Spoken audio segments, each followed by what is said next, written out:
गोविंद जय जय गोपाल जय जय गोविंद जय जय गोपाल जय जय राधा रमन हरि गोविंद जय जय राधा रमन हरि गोविंद जय। बोलो कार्तिक महात्म की जय। कार्तिक मास का छठा अध्याय। नारद जी कहने लगे, हे ब्राह्मण, कार्तिक मास के महत्व का विधि पूर्वक वर्णन करिए।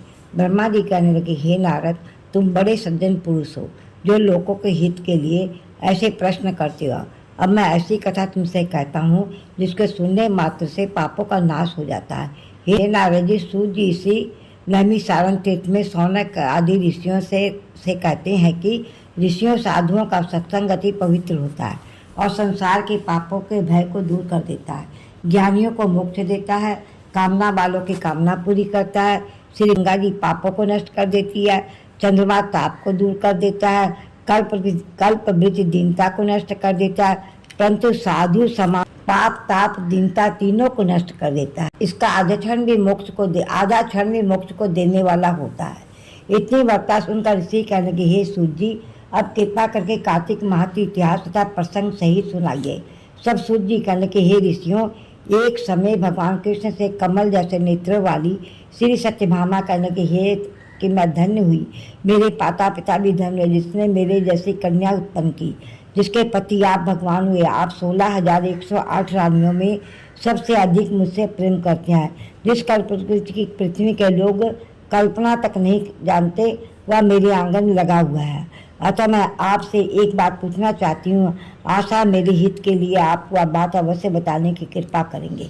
इतने बात सुनकर श्री कृष्ण सत्यभामा का हाथ पकड़कर कल्पवृक्ष के नीचे ले गए और कहने लगे, हे सत्यभामे, सब रानियों में तुम मुझको सबसे अधिक प्रिय हो।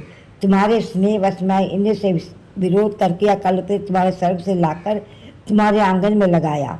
मैं तुम्हारे लिए अदय भी दे सकता हूँ, अकथ्य भी कह सकता हूँ, और तुम मुझसे यदि गुप्त से गुप्त बात पूछोगी तो वह भी मैं बतलाऊंगा। सत्यभामा कहने लगे, हे स्वामिन, पहले जन्म में मैं कौन थी? ऐसा कौन सा पुण्य कर्म किया था जिसमें आपकी अर्धांगिनी बनी और गरुड़ पर बैठकर आपके साथ इंद्रादी लोकों में जा सकती हूँ? पहले जन्म में कौन थी? किसकी कन्या थी? आप विस्तार पूर्वक कहिए।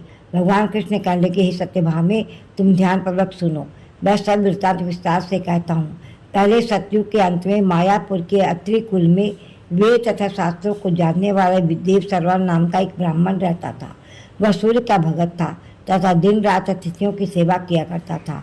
उसको कोई पुत्र नहीं था, परंतु बड़ी आयु में से एक कन्या उत्पन्न हुई जिसका नाम गुणवती रखा। देव दशरथ ने चंद्रमा का अपने एक शिष्य के साथ अपनी कन्या गुणवती का विवाह कर दिया। चंद्र पिता के समान उसकी सेवा करता था। एक दिन देव शर्मा अपने दामाद के साथ लकड़ियाँ काटने के लिए हिमाचल के समीप गया। वन में इधर उधर फिरते हुए उन्होंने एक महाभयंकर राक्षस देखा। उसको देख वह दोनों भागने में असमर्थ हो गए और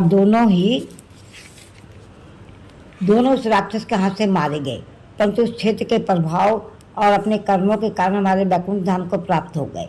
क्योंकि जैसे मेघ से वर्षा हुई जल समृद्धियों द्वारा समुद्र प्रवेश पा जाती है, वैसे ही गणेश, शिव, सूर्य, विष्णु किसी भी देवता की उपासना की जाए हमको ही प्राप्त हो जाती है।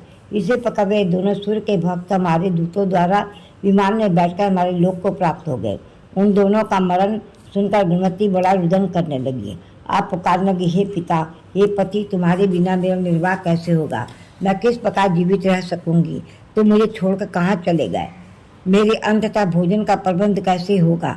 मेरे लिए अब कोई ठिकाना ना रहा। इस प्रकार विलाप करते हुए अचेत होकर वृक्ष की तरह भूमि पर गिर गई। जब कुछ चेतना आई तो उसने घर का सामान बेचकर उन दोनों की अंत्येष्टि क्रिया की। मेरी भक्ति में सदा तत्पर रहने लगी।